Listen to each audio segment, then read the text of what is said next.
भगवान स्वयं श्री हरि जहां अवतार लिए वहां के पावन चरित्र में भी कैसा भारी दुख, कैसा भारी सुख, दोनों का कैसा क्रम चल रहा है। महाराज अयोध्यापति चक्रवर्ती सम्राट दशरथ जी, जिनकी रक्षा में गुरुदेव वशिष्ठ जी परम ज्ञानी समस्त सिद्धियों के स्वामी विराजमान हैं, आज ऐसी विपत्ति टूट पड़ी। सुबह होना है राज्याभिषेक और रात के ही मंथरा की प्रेरणा से कैकेयी जी दो वरदान मांग लेती है। ये मन की जो मनमानी दुलार करने वाले हैं यही मंथरा है, ध्यान रखना। ये जो मन है यही मंथरा है। ये ऐसी दुष्ट सलाह देता है कि हाँ राम का राज्याभिषेक ना हो, ध्यान रखना। कभी मन सलाह नहीं देता कि भगवत प्राप्ति कर लो, ये सदैव सलाह देता है ऐसे भोगों में लगाने की जो सर्वनाश कर दे। मंथरा की सलाह में आ गई कैकेयी जी। पहले तो डांट लगाई थी, पर जब बार बार तो लगा कुछ है, ऐसे ही मन है, एक बार डांट लगाने से काम नहीं चलेगा। हर बार इसकी बात में जो शास्त्र विरुद्ध हो, धर्म विरुद्ध हो, इसकी सलाह बिल्कुल मत मानिएगा। ये हमारे अंदर बैठा हुआ हमारा मित्र बनकर ये हमारा बड़ा भारी शत्रु है जो मुझे ठग रहा है, भगवत विमुख कर रहा है। जब भगवान श्री राम को पता चला कि ऐसा वरदान मांगा गया है, प्रभु कौशल्या जी से अनुमति ली। प्रभु को वनवास के लिए जाते देखकर सियाजू ने अनुमति ली। सियाराम को वनवास जाते देखकर लखनलाल ने अनुमति प्रभु से ली। फिर सुमित्रा जी के चरणों में प्रणाम करके उनसे अनुमति ली। डर रहे थे कहीं मां ना न कह दे, पर बलिहारी है, धन्य है वो मां जो भगवान के मिलन के लिए अपने पुत्र को आज्ञा कर दे। दूसरे के पुत्र को भजन करते देखकर अच्छा लग सकता है, हाँ बड़े भाग्यशाली हैं, लेकिन जब अपना पुत्र भजन करने लगेगा तब अच्छा नहीं लगेगा, क्योंकि पता चलेगा कि अगर ज्यादा ये भजन में लगा तो मोह ममता का त्याग कर देगा, फिर क्या होगा। ये मन बड़ा विचित्र है, बहुत विचित्र है। लक्ष्मण जी ने सोचा कहीं माता मोहवश ऐसा ना कह दे कि नहीं नहीं लाला तुम यहीं अयोध्या में रहो, पर धन्य है माता। माता ने कहा भूरि भाग भाज अनुभयहु मोहि समेत बलि जाऊं, जो तुम्हारे मन छाड़ी छलू कीन्ह राम पद ठाऊं। लाल लखन लाल मैं बलिहारी जाती हूं। ऐ पुत्र, आज मैं कह सकती हूं कि बहुत मेरा सौभाग्य है, क्योंकि मेरे पुत्र लाल आपने छल छोड़कर राम जी के चरणों का आश्रय और प्रेम प्राप्त किया है। आज मैं बलिहारी जाती हूं तुम्हारी कि मुझे तुम्हारे जैसा राम भक्त पुत्र मिला है। पुत्रवती जुवती जग सोई, रघुपति भगत जासु सुत होई, न तरु बांझ भली बादी बियानी, राम विमुख सुत ते हित जानी, तुम्हारे ही भाग राम बन जाही, दूसर हेत तात कछु नाही, सकल सुकृत कर बड़ फल येहू, राम सीय पद सहज सनेहू। हे लखनलाल, संसार में वही युवती स्त्री पुत्रवती कहलाने योग्य है जिसका पुत्र भगवान का भक्त हो, सदाचरण करने वाला, देशभक्त, जन समुदाय को सुख पहुंचाने वाला, परहित की भावना से युक्त हो। अगर ऐसा नहीं, भगवत विमुख है, केवल अपने स्वार्थपरायण अधर्माचरणों से उदर और जनेन्द्री के पोषण में लगा हुआ है, तो बोले ऐसे पुत्र से तो बांझ रहना मां का अच्छा है। पशु की भांति प्रसव करना, बियानी शब्द पशुओं में लगाया जाता है। गाय भी आ गई, बियानी माने पुत्र जन्म होना। वो पशु की तरह पुत्र को जन्म दे रही है। जो देशभक्त नहीं है, भगवत भक्त नहीं है, हित की भावना नहीं रखता, संयम से नहीं चलता, मनमानी अधर्माचरण, तो उससे अच्छा था मां बांझ रह जाती, पुत्र प्रकट ही ना होता। भगवान की इस महान सद्गुण वृत्ति से रहित, सम्मुखता से रहित बांझ रहना अच्छा है। वो व्यर्थ में पुत्र को प्रकट किया। तात, तुम्हारे भाग्य से तुम्हें भगवान जो वन जा रहे हैं ना, तुम्हें महासुख देने के लिए जा रहे हैं, क्योंकि तुम्हें सेवा का अवसर मिला। मुझे तो और कोई कारण नहीं दिखाई दे रहा, क्योंकि समस्त तपस्या, साधना और पुण्यों का फल है भगवान श्री हरि के चरणों में प्रेम हो जाना। समस्त साधनाओं का, पुण्यों का फल है हृदय में प्रभु से अपनापन हो जाना। पुत्र कैसे वनवास करना, माता उपदेश कर रही। रागु रोषु ईर्षा मधु मोहु, जन सपने हूं इनके बस हो, सकल प्रकार विकार बिहाई, मन क्रम बचन करेहु सेवकाई। कभी राग काम के अधीन मत होना, सहसा कोई क्रोध के वश में होकर कार्य मत कर देना, कभी किसी से ईर्ष्या मत करना, कभी अहंकार मत करना, और मोह का त्याग करके जिस प्रकार से प्रभु को सुख मिले वैसे ही रहना। कोई भी विकार तुम्हें परास्त न कर पावे, सावधान रहना। वनवासी के लिए आदेश है। राग का तात्पर्य रजोगुण, रजोगुण से काम प्रकट होता है। काम नहीं अर्थात भोग वासना का त्याग, रोष नहीं, क्योंकि कामना की पूर्ति में बाधा पड़ने पर क्रोध आता है। कामा संजायते क्रोधा, क्रोध नहीं, ईर्ष्या नहीं, अहंकार नहीं, मोह नहीं, सकल प्रकार विकार विहाई। जो भगवत विमुख करने वाले विकार हैं, इनको त्याग करके मन से, वचन से, कर्म से केवल अपने आराध्य देव की सेवा में मगन रहना। मन क्रम वचन करे सेवकाई। हे मेरे लाल, मेरा उपदेश तुम हृदय में धारण करो, सदैव ऐसे आचरण करना जिससे श्री राम सुखी होवें, प्रसन्न होवें। श्री कृष्ण अनुकूल लेन, अपने आराध्य देव के अनुकूल आचरण। हमारा कोई आचरण हमारे आराध्य देव को दुख ना पहुंचावे। प्रतिकूलस्य वर्जनम। लक्ष्मण जी को ऐसी आज्ञा दी, सुमित्रा जी ने हृदय से लगाया और कहा सदैव राम चरणों में रति हो। ऐसा आनंद लखन लाल को मिल रहा है मानो सर्वस्व मिल गया हो। प्रभु के साथ, प्रभु की निरंतर सेवा का सौभाग्य। मातु चरण सिरुनाई, चले तुरत संकित हृदय, बागुर विषम तुराई, मनहु भाग मृगु भाग बस। माता के चरणों में नवाकर चले, फिर हृदय में शंका हो गई, अभी महाराज के पास जाना है, कहीं महाराज न रोक दें दशरथ जी।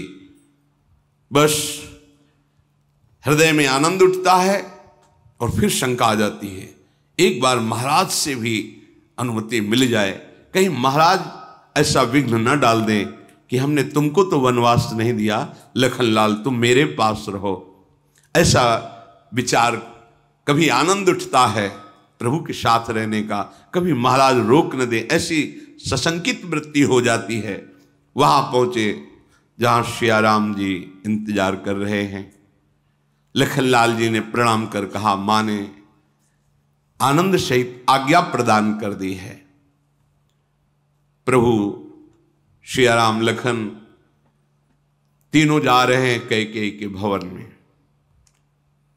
नगर की संपूर्ण प्रजा सब मार्ग के आसपास खड़ी विलाप कर रही कि हाय अब क्या होगा, हम सबका क्या होगा। सब हाथ मल रहे हैं, कोई सिर पीट रहा है, कोई बड़ा व्याकुल होकर मूर्छित हो रहा है। अपार भीड़ लगी हुई कैकेयी के भवन के द्वार पर। प्रभु महल में प्रवेश किया। सुमंत्र जी ने महाराजा धीराज की जय हो, रघुनाथ जी पधारे हैं। आंख खोल करके महाराज दशरथ जी ने देखा, सियाराम लक्ष्मण व्याकुल हो गए, समझ गए कि ये तीनों हमें लगता है वन के लिए तैयार होकर के आ रहे हैं। इशार बोलने की तो सामर्थ्य नहीं, इशारे से बुलाया। ऐसे तीनों को हृदय में ऐसे लगा के बहुत व्याकुल, कुछ बोल ही नहीं पा रहे। प्रभु ने महाराज पिताश्री के चरणों पे कर कमल रखा और कहा, आप बिल्कुल शोक मत धारण कीजिए, आप आनंद पूर्वक हमें आदेश कीजिए। आपकी आज्ञा पालन में जो हमें सुख है वो राज तिलक में सुख नहीं है। हिम्मत की महाराज दशरथ जी बोलने के लिए। राम जी का हाथ अपने हाथ में पकड़कर कहा, सुनहु तात तुम कहां मुनि कहीं, राम चराचर नायक अहि। पुत्र, हे राम, मैंने बड़े बड़े मुनियों से ये बात सुनी है कि तुम केवल हमारे पुत्र नहीं हो, चराचर जगत के स्वामी हो, भगवान श्री हरि हो। मैंने गुरुदेव के मुख से भी यही बात सुनी है।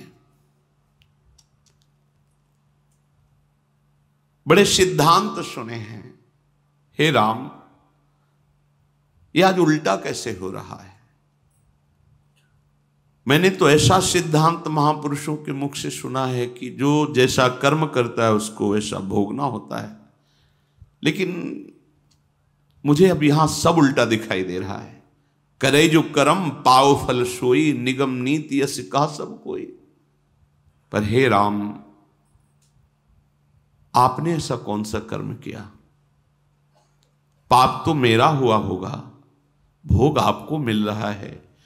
और करे अपराध को और पाओ फल भोग, अति विचित्र भगवंत गति, को जग जाने जोग।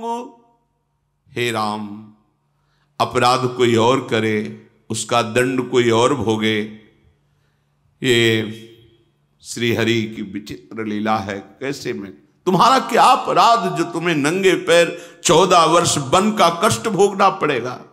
अपराध तो मेरा हो सकता है, फल आपको भोगना पड़ रहा है। बहुत समझाने की चेष्टा की, मत जाओ। प्रभु ने कहा कि आप सत्य प्रतिज्ञ हैं, आपके वचनों का पालन करना मेरा परम कर्तव्य है। पिताश्री, अब आप दुखी मत होइए, मैं वही करूंगा जिससे आपका यश हो, आपको सुख पहुंचेगा। देख लिया ये मानने वाले ने।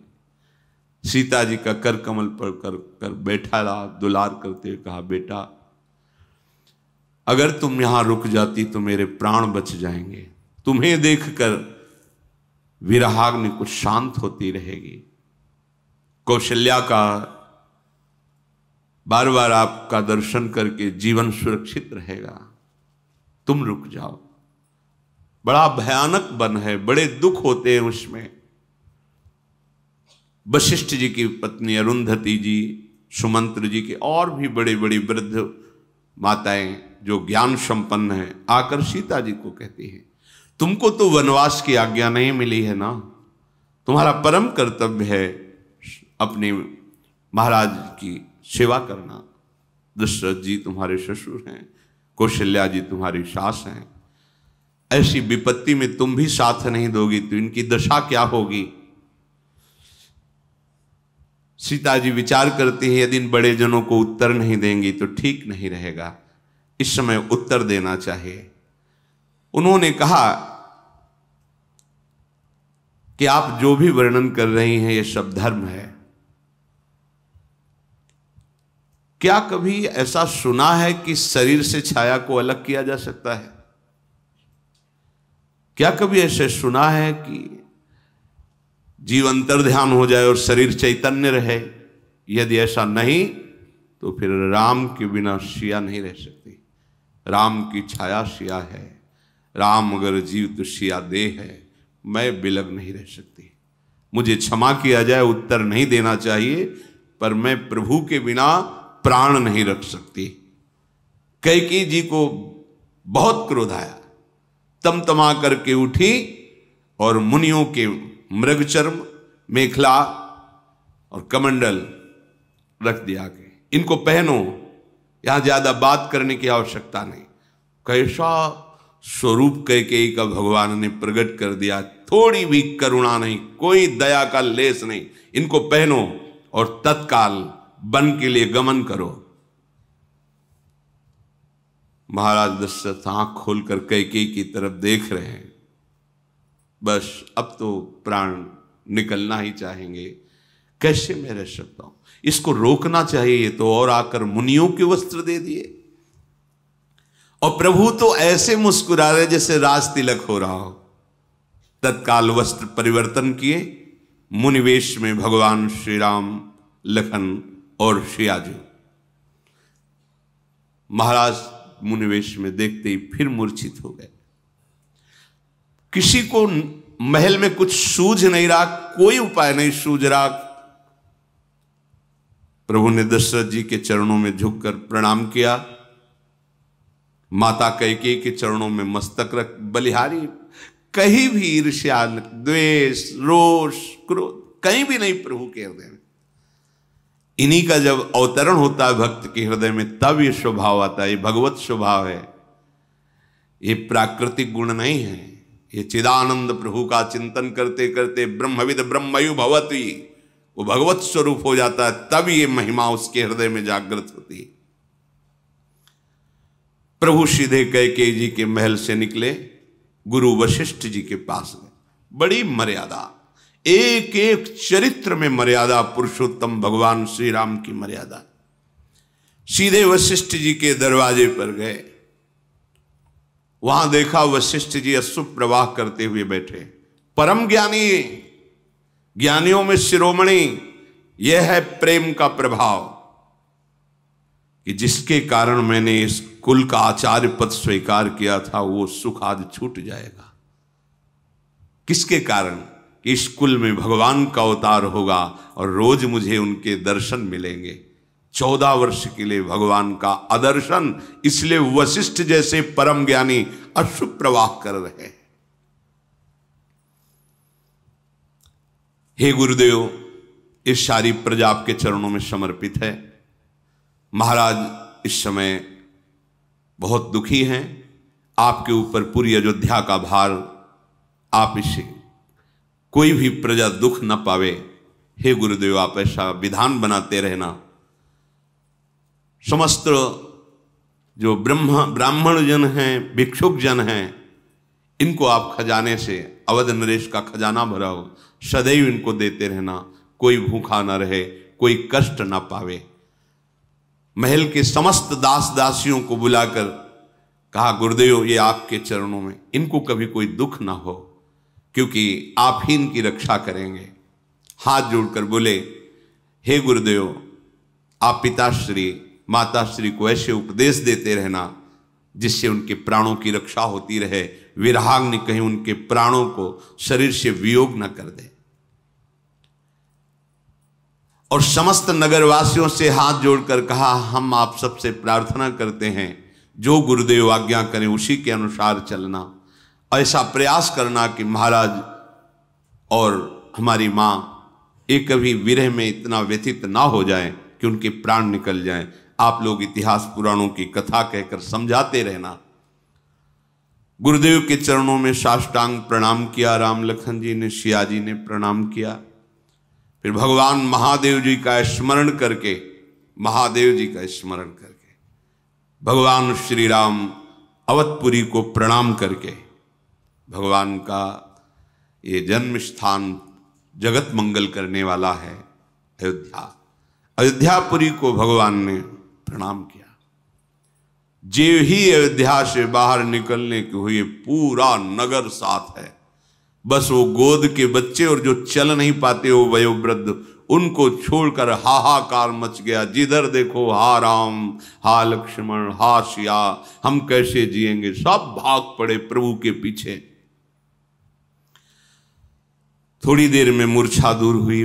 महाराज राम राम, सुमंत्र जी पास ही बैठे थे, मस्तक सहलाने लगे। कहाँ है राम? प्रभु वो तो अब अयोध्या से निकलने ही वाले हैं, वनवासी वेश में, तीनों तो जा रहे हैं। फिर मेरे प्राण क्यों टिके हुए हैं? मेरे प्राण क्यों नहीं जा रहे? मुझे लगता है मेरा बड़ा भाग्य है जो प्राण नहीं निकल रहे। इससे बड़ा दुख और क्या हो सकता है? ऐसे दुख में भी प्राण नहीं निकल रहे। सुमंत्र जी, तुम मेरे मित्र भी हो, मेरे प्रधानमंत्री भी हो, तुम्हारे जैसा कोई मेरा हृदय की बात जानने वाला नहीं।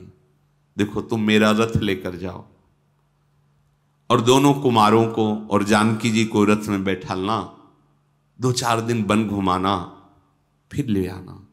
कह देना महाराज का यही आदेश है, तुम्हारी भी बात रह गई, वन घूम लिए, अब वापस चलो। फिर रोने लगे। फिर धैर्य धारण किया। कहा हो सकता है राम सत्य प्रतिज्ञ हैं, लखन राम का ही अनुसरण करते हैं, ये दोनों शायद मेरी बात अब न माने। तो तुम जब देखना कि ये दोनों बात नहीं मान रहे तो तुम सीता जी को जरूर ले आना। अगर कभी किसी वन के दृश्य को देखकर जहां वो डरे, तहां तुम हमारी बात रख देना कि देखो तुम्हें अभी वन को देख के डर लग रहा है, महाराज आपको बहुत याद, आप वहां चलो, अयोध्या चलो, कभी जनकपुर में रह लेना कुछ दिन, कभी अयोध्या में, धीरे से ऐसा समय कट जाए। यदि जानकी आ गई तो मेरे प्राणों को सहारा मिल जाएगा, नहीं तो सुमंत्र मेरा मरण निश्चित दिखाई देता है। विधाता मेरे भाग्य के प्रतिकूल हो गया। हा राम, हा लक्ष्मण, हा सिया, ऐसा कह के महाराज फिर मूर्छित हो गए।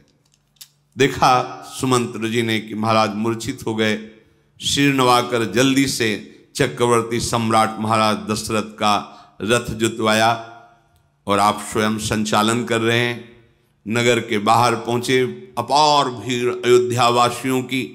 सुमंत्र जी ने कहा महाराज का आदेश है कि आप रथ पर विराजमान होइए।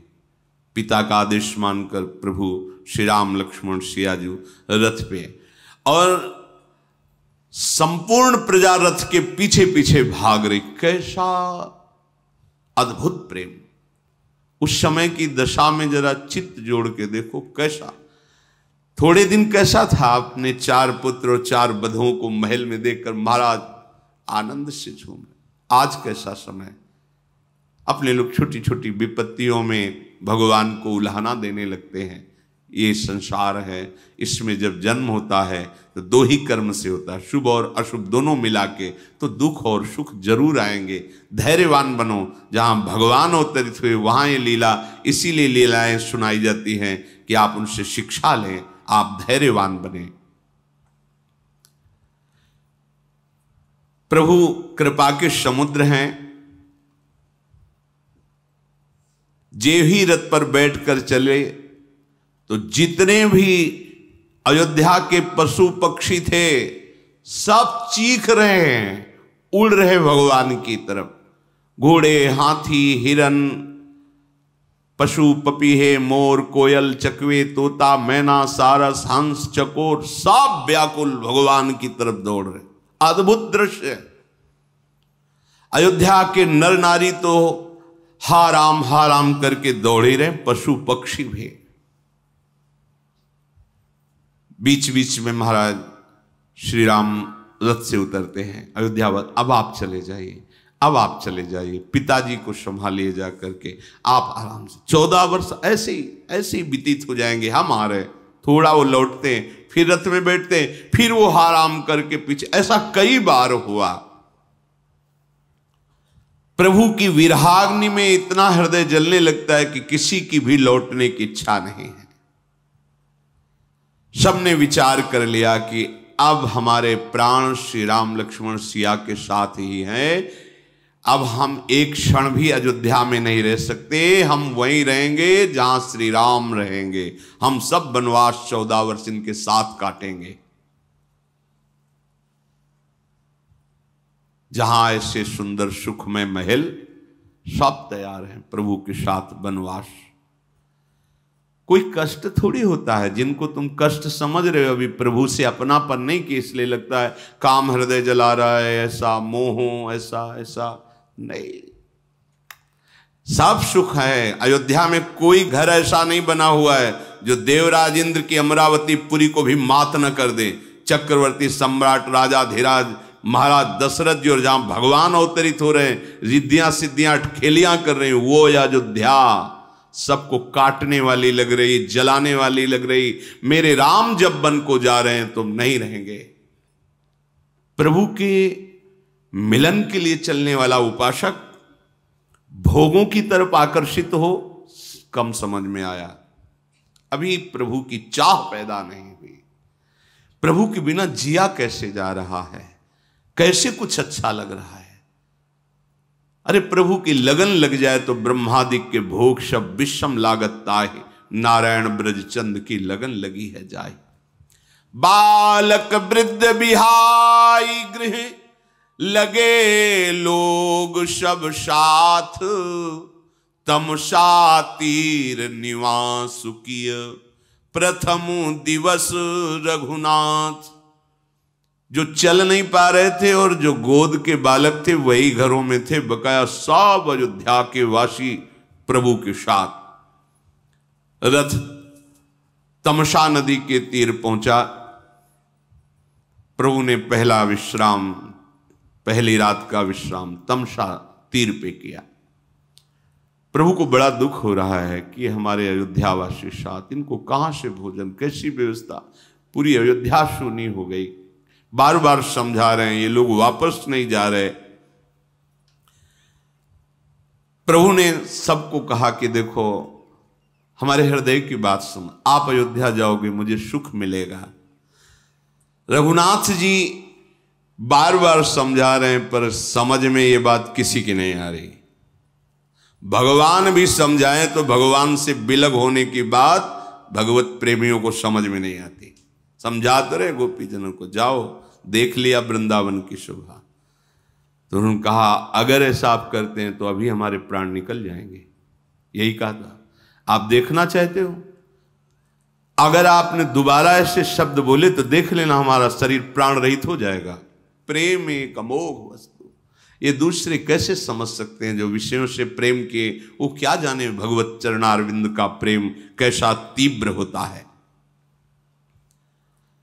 भगवान समझाए, जब समझ में नहीं आया तो कहा अच्छा आप सब आराम करो, सो जाओ, सब आराम करो। कुछ देवी भागवती कैसी माया हुई कि थके और व्याकुल अयोध्यावासी सो गए। प्रभु के नेत्रों में नींद कहां। जब देखा दोपहर रात बीत गई, सब निद्रा देवी की गोद में है। सुमंत्र जी से धीरे से कहा कि कुछ पत्ते ऐसे बांधो पहिए में जिससे पहिए के चिन्ह ना बने, और ऐसी चाल से चलाओ कि अयोध्यावासी जान ही न पावे कि रथ किधर गया है। महान चक्रवर्ती सम्राट राजा के मंत्री भी हैं, मित्र भी हैं, सारथी भी हैं। बड़े महिमा सुमंत्र जी की है। सुमंत्र जी ने बड़ी ही चतुरता पूर्वक प्रभु को विराजमान करके रथ हाँका कि कहीं चिन्ह ही नहीं दिखाए, मानो रथ उड़ गया, वहां से दिखाई ही नहीं दे रहा। ऐसा जेव ही चौथा पहर रात्रि का लगा, प्रातःकालीन वेला देखा प्रभु श्री राम नहीं, लक्ष्मण नहीं, सिया जी नहीं, सुमंत्र जी नहीं। बड़ा हाहाकार मच गया। हा राम, हा लखन, हा राम, हा श्या। चारों तरफ भाग रहे हैं अयोध्यावासी। न रथ के चिन्ह दिखाई दे रहे पहिए के, न कहीं प्रभु दिखाई दे रहे। ऐसा लग रहा है मानो समुद्री जहाज जल में डूब गया हो तो जो यात्रियों की दशा होती, वो दशा अयोध्यावासियों की। जो बड़े बूढ़े लोग थे वो एक दूसरे को उपदेश करते हैं, प्रभु में कठोरता का तो स्पर्श भी नहीं है, वो हमारे सुख के लिए हमें छोड़ दिया कि हम वन में कष्ट पाएंगे। तो अब जैसा हमें प्रभु चाहते हैं, यद्यपि हम अपने को धिक्कार देते हैं कि प्रभु से बिलक जीना पड़ेगा, पर प्रभु के दर्शन की आस रखकर हम 14 वर्ष जिएंगे, प्रभु का इंतजार करेंगे, सब एक दूसरे को समझा करके। रास्ते में कहते जाते हैं कि विधाता मृत्यु क्यों नहीं दे देता, प्रभु से विमुख होकर मैं कैसे जीऊंगा। ऐसे शाप संताप से रोते विलाप करते अयोध्या वापस आ गए। 14 साल की अवधि भगवान दर्शन देंगे इस आशा से जी रहे हैं। जब श्री सियाजू के सहित सीता सचिव सहित 2 भाई श्रृंगबेरपुर पहुँचे जाई। उतरे राम देव सर देखी, कीन दंडवत हरसु बिसेखी। श्या राम लखन मंत्री सुमंत्र जी श्रृंगबेरपुर पहुंचे। गंगा जी की अद्भुत निर्मल जल धारा बह रही। प्रभु रथ से उतरकर पहले गंगा जी को प्रणाम किया। है कौन गंगा जी? इन्हीं की चरणामृत है। लेकिन जो प्रभु नरलीला कर रहे तो वैसे दंडवत किया गंगा जी को। लखनलाल ने भी प्रणाम किया, सिया जी ने भी प्रणाम किया।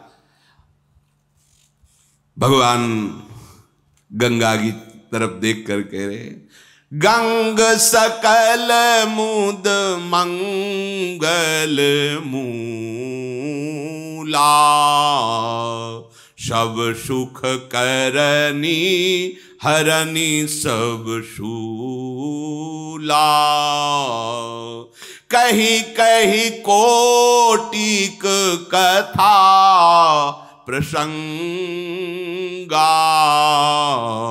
राम बिलो कही गंग तरंगा। हे लक्ष्मण देखो गंगा जी कैसे आनंद में प्रवाहित हो रही। जो गंगा जी का सेवन करता है वो समस्त मंगलों को प्राप्त कर लेता है। गंगा जी सबको सुख प्रदान करने वाली और दुख भई पीड़ाओं को हरने वाली है। अनेकों प्रसंग भगवान गंगा जी के तट पर श्रवण कराते हैं गंगा जी की महिमा की। फिर सिया जी, लक्ष्मण जी, राम जी, मंत्री सुमंत्र जी गंगा जी में स्नान करके जो श्रम था वो दूर किया, गंगा जल का पान किया, बार बार गंगा जी को माथे पे लगा रहे हैं। भगवान ये आदेश करते ऐसे गंगा जी का सेवन करना चाहिए।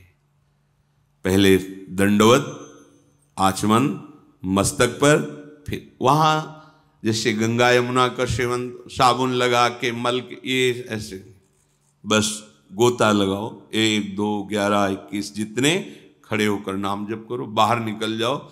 अब मलने के लिए तो बहुत तुम्हारे घर में स्नान गृह हैं, खूब वहाँ साबुन जैसे लगाते हो, लेकिन जब कहीं धाम आओ, तीर्थ आओ, किसी परम पावन महामहिमा में यमुना जी गंगा जी का सेवन तो भाव से करो। पहले प्रणाम करो, फिर आचमन करो, फिर जल मस्तक पर रखो, फिर अंदर प्रवेश करो, बस सीधे ऐसे गोते लगाओ। अगर आपको मलना है तो वहां की बालू लेकर ऐसे मलिए, फिर गोते फिर ऐसे नहीं, फिर गोते लगाइए, बाहर निकल जाइए, अपने अधो वस्त्रों को बाहर निचोड़िए, पुनः धोने की आवश्यकता नहीं। अगर धोना है तो पात्र में जल लीजिए और बाहर जाकर ऐसे डालकर प्रक्षालन करके अपने झोले में रख लीजिए। वैसे चाहिए तो ऐसे ही बाहर वस्त्र उतार कर पॉलीथीन में या किसी बैग में रखकर अपने बाथरूम में धोए। जितना पवित्र आदर करोगे उतना ही आपको लाभ प्राप्त होगा। ऐसे थूक रहे हैं, ऐसे नहीं, अगर साबुन लगा रहे हैं ऐसे नहीं, शौच हो रहे हैं लघु, ऐसे बहुत पवित्रता का भाव। ये परम पावन यमुना जी है ना, श्री जी का सीधा प्रेम प्रदान करने वाली, गंगा जी जिनके चरणों से प्रकट हुई वो महिमा वर्णन कर रहे हैं, वो अवगाहन कर रहे हैं गंगा जी का।